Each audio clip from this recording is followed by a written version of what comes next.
আমি যে মুরব্বীদের জন্য মেডিসিনগুলো আনছি সেই মেডিসিনগুলো আমি দিতে পারিনি। এটা আমার সবচেয়ে বড় কষ্ট। বাংলাদেশের প্রায় 1 কোটিরও বেশি মানুষ, কেউ কেউ বলেন 1.5 কোটি, কেউ কেউ বলেন 2 কোটির বেশি মানুষ প্রবাসে থাকে। এই প্রবাসীদের বিরাট একটা ভূমিকা আছে বাংলাদেশের অর্থনীতিতে। কখনো তাদেরকে রেমিটেন্স যোদ্ধা হিসেবে সম্মান দেওয়া হয়, বর্তমান সময়ে বা আগের সময় থেকেই ডায়াসপোরা কমিউনিটি বলা হচ্ছে এবং দেশের সাথে তাদের সম্পৃক্ততা যেন আরও জোরালো হয় সেই চেষ্টায় আমরা ঘোষণার মাধ্যমে বিভিন্ন পদক্ষেপের মাধ্যমে দেখি। কিন্তু একজন প্রবাসী যখন এসব কথা শোনে তখন তার অনেক ভালো লাগে। তারপরে সে যখন দেশে আসে তাদের মধ্যে কারো কারো এমন তিক্ত অভিজ্ঞতা হয় যে দেশে প্রবেশের মুখেই তার যে স্বপ্ন নিয়ে, তার যে পরিকল্পনা নিয়ে সে দেশে আসে সেই সময়টার পুরোটার উপরে একটা নেতিবাচক প্রভাব পড়ে। চলুন এই বাস্তব অভিজ্ঞতাটা আমরা ডেনমার্ক প্রবাসী দিল মোহাম্মদ বাবুর কাছ থেকে শুনে দেখি। ডেনমার্ক থেকে আসছে 2 জুলাই। আমি ডেনমার্ক থেকে লুফতানসা এয়ারওয়েজে আসছি ফ্রাঙ্কফুর্ট থেকে আমি ওমান এয়ারওয়েজে আসছি মাস্কাট থেকে ওমান এয়ারওয়েজে আমি আসছি ঢাকা। প্রতি বছরই আসি।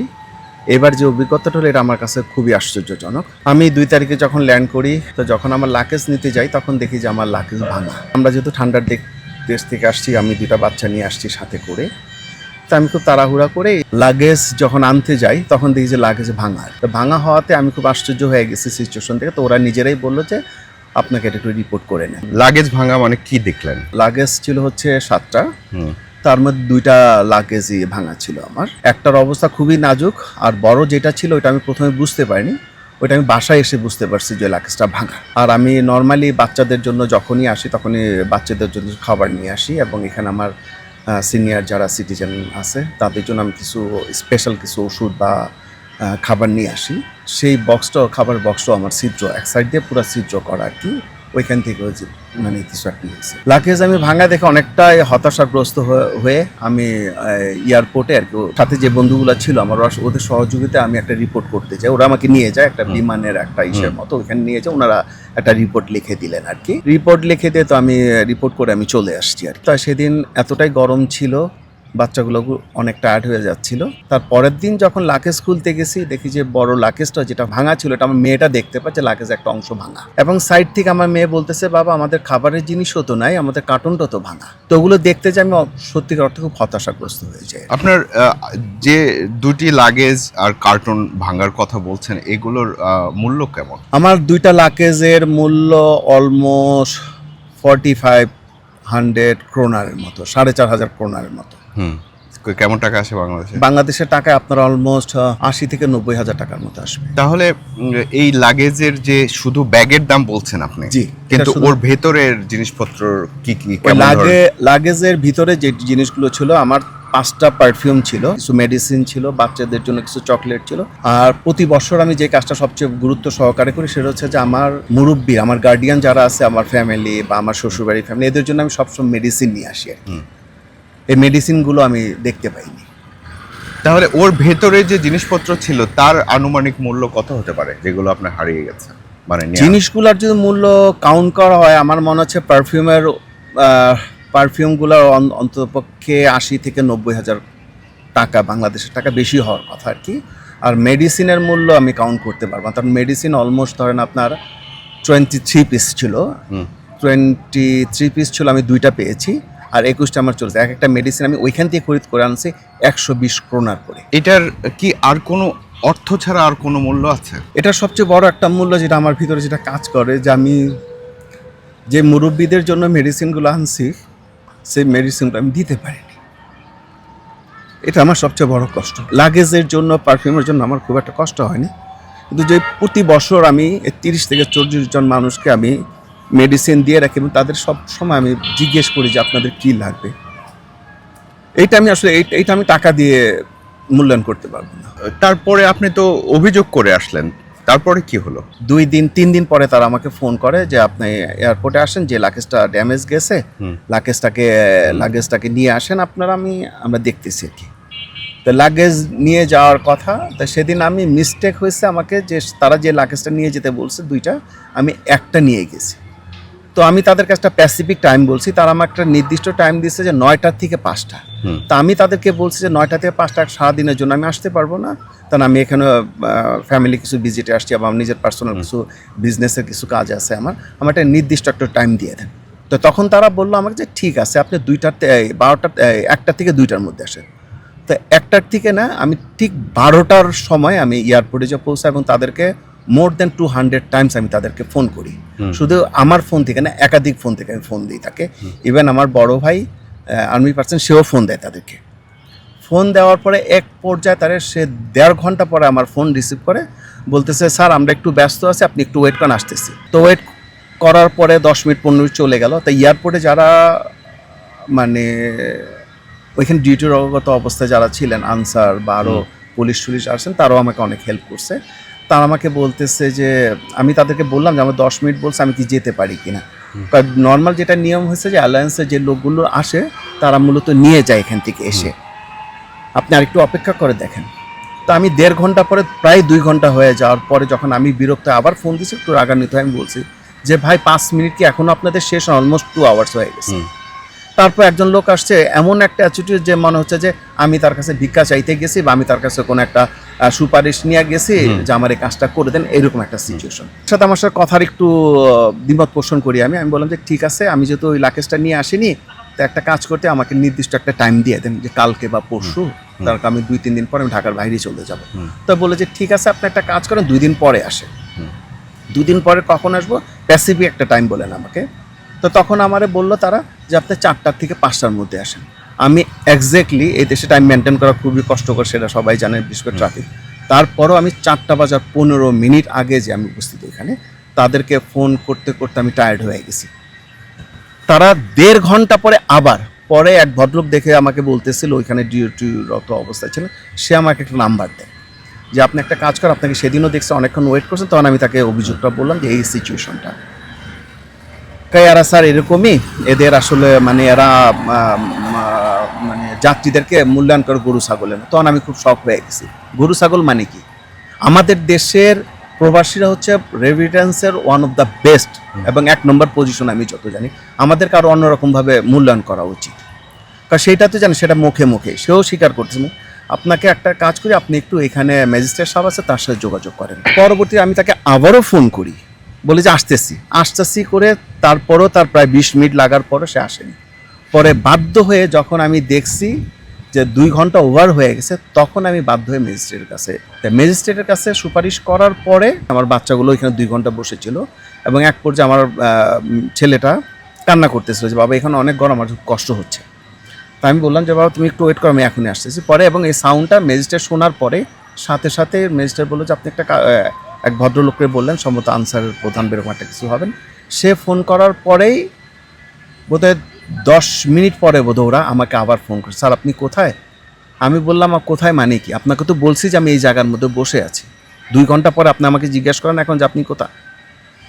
তারপর আমি বাধ্য হয়ে একটু মানে অ্যাগ্রেসিভভাবে আমি তাকে বললাম যে দেখেন আমি ম্যাজিস্ট্রেট সাহেবের কাছে আসছি। একজন না, সাথে সাথে দেখলাম 6 জন লোক চলে আসছে এবং 6 জন লোক এসে একই কথা বলছে। আমি যে তাদের জন্য 2 ঘন্টা আগে এখানে ওয়েট করতেছিলাম, ডিউটিগত যারা ছিল ওদের কাছ থেকে আমরা নোটও নিয়ে নিছি যে কখন আমি আসছি, একটা সাইন করা। আর আপনি আমাকে বলতেছেন না আপনি আমাকে ফোন করেন। তখন আমি তাকে রেফারেন্স দেখাচ্ছি, দেখেন যে কতক্ষণ আগে আপনাকে ফোন করা হয়েছে, এয়ারপোর্টের আসারও আধা ঘন্টা আগে আপনাকে ইনফরমেশন করছি, ইভেন আমি টেক্সটও করছি আপনাদেরকে। হ্যাঁ আমরা সব পেয়েছি, আমরা সব ব্যস্ত ছিলাম, আপনাকে তো বলছি আমরা যে 5টা 6টা, আমি কি আপনারা আমাকে এরকম বলেন না। আপনাকে আমি বলছি আমার একটা স্পেসিফিক টাইম দেন যে আমি কোন সময়টা আসতে পারি, তা নাহলে আমার জন্য খুব হার্ড হয়ে যায়। কারণ আমি এখানে অল্প সময়ের জন্য আসছি। তারা আমার খুব রিকোয়েস্ট করে তাদের অফিসে নিয়ে আমার খুব মানে কফি টফি খাওয়াটা খুবই ঠিক করলো। কফি টোকার পর একজন যে ভদ্রলোক সাথে আমার মূলত কন্ট্যাক্ট হয়েছে, সে ভদ্রলোক বললো যে স্যার আপনার কাজটা বিশ্বাস করেন, মানে খুব আমাকে করতেছিল, রিকোয়েস্ট করতেছে, স্যার এটা আপনি করেন না। হ্যাঁ মানে আগডুম বাগডুম অনেক বোঝানোর পর আমি একটু কোয়াইট হয়ে গেছি। তা আমি পরে এক সময় বাধ্য হয়ে বললাম যে আমার মতো একটা লোকের সাহস বা ক্যাপাসিটি আছে বিধে আপনাদেরকে আমি 200 বার ফোন করছি। অন্য একটা লোক, যে লোকগুলা নাকি গ্রাম থেকে আসে, তারা তো একবার ফোন করার পর আর ফোন করবে না। আমার 200 বার যে ফোন করছি আপনাদেরকে, আমার কত মিনিট সময় নষ্ট হয়েছে আমার। তো তখন বলে যে হ্যাঁ স্যার এটা আসলে সত্যি কথা, ব্যাপারটা আসলে এরকম, আসলে আমরা লোক বলের ইসে করতে পারি না। আমি তো লোক বলে করতে পারি, সেটা তো আমাদেরকে আপনারা জাজ করতে পারেন, বা আমাদেরকে আপনার বলতে, আমাদেরকে আপনার বেটার সার্ভিসটা দিবেন, এইটাই হচ্ছে লক্ষ্য। এবং আমরা যারা ভুক্তভোগী তাদেরকে আপনার যতটুকু পারেন সহযোগিতা করবেন। একটা লোককে আপনি 2 ঘন্টা বসা রাখবেন, 200 ঘন্টা সে ফোন করবে, তার ফোন রিসিভ, ও আচ্ছা হ্যাঁ, এইভাবে রেখে এটা তো মানি হয় না। তারপর ওগুলো বলার পরে সে আমাকে বলে যে স্যার ঠিক আছে, আপনার কেসটা আমি যত তাড়াতাড়ি সম্ভব দেখে দিচ্ছি আর কি। তারপরে যেটা সবচেয়ে বড় দুঃখজনক ঘটনা, তাদেরকে আমি পুরো সিচুয়েশনটা বললাম, তখন তারা আমাকে যে জিনিসটা করলো আমি খুবই আশ্চর্য হলাম। ওমান এয়ারওয়েজের লোকজন আমাকে বলতেছে যে স্যার আপনি একটা কাজ করতে পারতেন এবং আপনার এখনও সুযোগ আছে, সেটা হচ্ছে আপনি আমাদের ব্লেমটা এতটা না দিয়ে আপনি বাংলাদেশ বিমানকে ব্লেম দেন। আবারও তারা সেম জিনিসটা আমাকে বলছে। আমি কেন বাংলাদেশ বিমানকে আমি ব্লেম দিতে যাব? আমি তো বাংলাদেশ বিমানে আসিনি। কয়েকখানে তো মানে ওনারাই ঠিক করে। তো তারপর আবার বলতেছে যে না, প্রথমে বলতেছিল যেটা সেটা হচ্ছে যে ঢাকা এয়ারপোর্টে এই ধরনের কোনো ঘটনা ঘটেনি বা এরকম। আমি বললাম আপনারা নিজেরাই তো দেখলেন, আপনারা নিজেরাই দেখার পরে আপনার ডিসিশন নিচ্ছেন, আর এখন বলতেছেন যে বাংলাদেশ বিমান হয় না, তো কোথায় হচ্ছে বলতে পারবেন? তখন বললো যে আমার মনে হচ্ছে যে আপনাদের হয়তো কোপেনহেগেন বা অন্য কোনো দেশে হইতে পারে। আমি কি অন্য দেশে হয়েছে কিনা সেটা তো আর আমি দেখিনি। আমার সাথে আমি কোপেনহেগেন থেকে উঠে আসছি লুফতানসায়, হয়তো আপনি একটু লুফতানসা একটু করেন। আমি কি লুফতানসার সাথে আমার তো কোনো যোগাযোগ নাই, আমি প্যাসেঞ্জার হচ্ছে ওমানের, আমি ওদের সাথে ডিট করবো আর কি। তারপরে তো 1 সপ্তাহ পরে বোধ হয় তা বললো যে আমরা ওই একটা রিপোর্ট করছিলেন আপনার লাকেজের ব্যাপারে, তো তখন তারা বললো যে এইটার আমরা মূল্য ধরছি $150 দিব। $150? $150 আর কি। তা $150 কথা শুনে আমি অনেকটা শক হয়ে গেছি আর কি। তা আমি তখন আমি নর্মালি প্রেশারের ওষুধ খাই, তো তখন আমি বললাম যে একটা কাজ করেন আপনি, আমিও তো অনেক কিছু মনে রাখতে পারবো না, তাহলে এই মুহূর্তে ওষুধ খাইছি, আমি একটু বেডে চলে যাবো কিছুক্ষণ পর, আপনি আমার একটু লিখে দেন যে কত টাকার অ্যামাউন্ট আপনি করতেছেন। তো এইটা বলার পরে এবং 1 বার 2 বার আমি তাকে 3 বার তাকে রিপিট করছি কথাটা। তো তখন বললো যে $150 আমরা করতে পারবো, তার কারণ আপনার লাগেজটা এরকম সিচুয়েশন নেই। এগুলা বলাতে আমি আর কোনো কথা বলিনি, আমি স্তব্ধ হয়ে আবার স্যার তাদের সাথে আর কোনো যোগাযোগ করিনি আর কি। আপনি কতদিন থাকলেন বাংলাদেশে? সব মিলিয়ে প্রায় 38 দিন ছিলাম। তাহলে এই 38 দিনের মধ্যে এটার কোনো সুরাহা হলো না? না, এটার কোনো সুরাহা হয়নি। তারা আমাকে কোনো রিপোর্টও করেনি, তারা আমাকে ফোন করেও আর কোনো নিউজও দেয়নি। ইভেন আমি যে লাগেজগুলো যে দিয়ে আসছি তাদেরকে, সেই লাগেজগুলোও আমাকে ফেরত দেয়নি। যে বড় যে লাগেজটা খুব একটা বেশি ইনজুরি ছিল না, তাদের সাথে আমার ডিট ছিল যে বড় লাগেজটা যদি আপনারা মানে সুরাহা না করতেন তাহলে এটা আমাকে ব্যাক করে দিতে পারেন। তাহলে আপনি $150 সিদ্ধান্ত তো কি করলেন তাহলে? $150 তো আসলে টাকাটা তো আমার কাছে মূল উদ্দেশ্য, মানে মূল বিষয় না। আমার কাছে মূল বিষয় লাগে যে একজন প্রবাসী তার এত কষ্টের সঞ্চয় নিয়ে যখন দেশে আসে, এটা যারা প্রবাসী তারাই ফিল করতে পারবে। তাদের স্বপ্ন থাকে তার বাবা মার জন্য, ভাই বোন, আত্মীয় স্বজন, বন্ধু বান্ধবের জন্য কিছু সংগ্রহ করে নিয়ে আসা, এবং তারা 1-2 বছর না, কারো 10 বছরেরও একটা ড্রিম থাকে ভাই বোনের জন্য, বাচ্চাদের জন্য, এরকম থাকে। তা আমার মতো সাধারণ একটা লোকের যদি এই সিচুয়েশন দাঁড়াতে পারে, তাহলে যারা নাকি একটু মানে যারা একটু মিডিল ইস্টে যারা মূলত তারা বেশি কষ্ট অনুভব করে বা তারা ফিল করে, তাদের যে কী সিচুয়েশন দাঁড়াইছে আমি নিজেও বলতে পারবো না। এই যে এয়ারপোর্টের যে বিষয়গুলো আমরা বিগত দিনগুলোতে দেখে আসছি, বর্তমানেও দেখছি, ভবিষ্যতেও দেখবো মনে হচ্ছে। আমার কথা হচ্ছে যে একটা প্রবাসীর যে কষ্ট, তার যে একটা স্বপ্ন নিয়ে দেশে আসে, এই সঠিক মূল্যায়নটা আমার মনে হচ্ছে এয়ারপোর্ট থেকে আমরা পাই না। এই মূল্যায়নটা আমাদেরকে তারা করে না। আমি এর আগের বার যখন আসছি আমার সামনে এক ভদ্রলোককে দেখছি যে লাগেজ খুলে এসে কান্না করছে, আর আজকে যখন আমার সাথে তখন বুঝতে পারলাম যে তার যে আবেগের জায়গাগুলো, তার কষ্টের জায়গাগুলো আমি নিজেই ফিল করলাম, যে জায়গাটা আমি দাঁড়িয়ে আছি। তো এইটা একটা প্রবাসীর জন্য যেই স্বপ্ন নিয়ে প্রবাস করে আর কি, যে স্বপ্ন নিয়ে দেশে আসে, এই স্বপ্নগুলোর স্বপ্নের মতো থাকে না। দীর্ঘ শ্বাস নিয়েই তাদেরকে আবার চলে যেতে হয়, যেটা আমারও হচ্ছে। এখন ধরেন যে আপনি কি ওই $150 নেবেন না কিভাবে চলে যাবেন? না, $150 নেওয়ার তো কোনো প্রশ্নই আসে না। টাকাটা আমার কাছে মুখ্য বিষয় না। যেখানে আমার প্রায় 3 লক্ষ টাকার উপরে যেখানে আমার জিনিসপত্র চলে গেছে, সেখানে $150 নিয়ে আমার কোনো লাভ হবে না। আর 150 টাকার ব্যাপারটা আমি মুখ্য হিসাবে দেখছি না। আমি দেখতেছি যে একটা প্রবাসী যে স্বপ্ন থাকে, সে যে ড্রিম নিয়ে তার মা বাবা ভাই বোন আত্মীয় স্বজনের জিনিসগুলো যে নিয়ে আসে, আর তখন তার স্বপ্নটা যখন বাস্তবায়ন করতে না পারে, তার যে কী সিচুয়েশনটা দাঁড়ায়, এইটাই আমার ভাবতে অবাক লাগছে। এই কষ্টটা আমি আসলে 150 বা 1,500 বা 3 লক্ষ ক্রোনার বা 3 লক্ষ টাকা দিয়ে আমি গণনা করতে চাই না।